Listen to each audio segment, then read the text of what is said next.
আসসালামু আলাইকুম। কেমন আছেন সবাই? আশা করি সবাই ভালো আছেন। আমি ভালো নেই। মানুষকে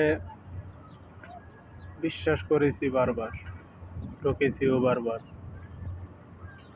একটা মানুষ বারবার প্রতারিত হলে তার জীবনে সুখটাই কী করে থাকে? আমি একবার নয়, দুইবার নয়, শতবার প্রতারিত হয়েছি। কেন জানি আমি মানুষের মায়ায় পড়ে যাই। আর ওই মায়াটাই আমাকে শেষ পর্যন্ত কষ্টের সাগর দিয়েছে। ভাবি যে আর কারোর সাথে জড়াবো না, কারোর মায়ায় পড়বো না, কারোর সাথে অন্তরঙ্গভাবে মিশবো না, হোক সে বন্ধু, আত্মীয় স্বজন বা প্রিয় মানুষ। কিন্তু আমি যেন এই জিনিসটাকে ভুলে যাই।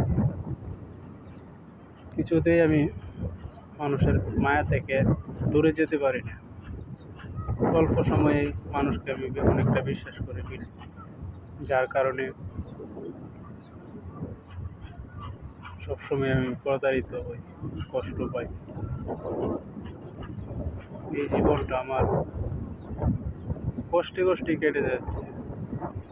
যাকে বিশ্বাস করে মনের কথা খুলে বলি, সেই এই বুকের মধ্যে ছুরি মারে। আসলে কাকে যে বিশ্বাস করব, বিশ্বাসটা আসলে দুনিয়া থেকে উঠেই গেছে। আজকে আমার মনটা খুবই খারাপ। তাই পাহাড় আছে একটা, ওই পাহাড়ে এসে বসে রয়েছে। প্রায় সময় আমার যদি মন খারাপ থাকে, ওই পাহাড়টার উপরে এসে, একদম উপরে এসে বসে থাকে।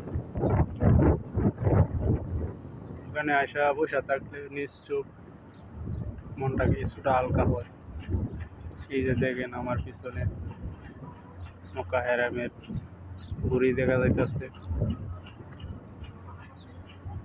ওই হেরামের পাশেই আছে বড় একটা পাহাড়।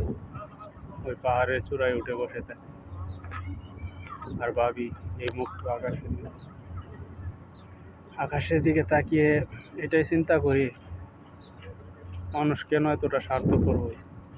কেন মানুষকে এমনভাবে কষ্ট দেয়? মানুষের কাছে প্রতারিত হতে হতে এখন আমার জীবনটাকে একটা যন্ত্রণা মনে হয়। মাঝে মধ্যে মনে হয় দুনিয়া ত্যাগ করে ফেলি, কিন্তু আত্মহত্যা মহাপাপ।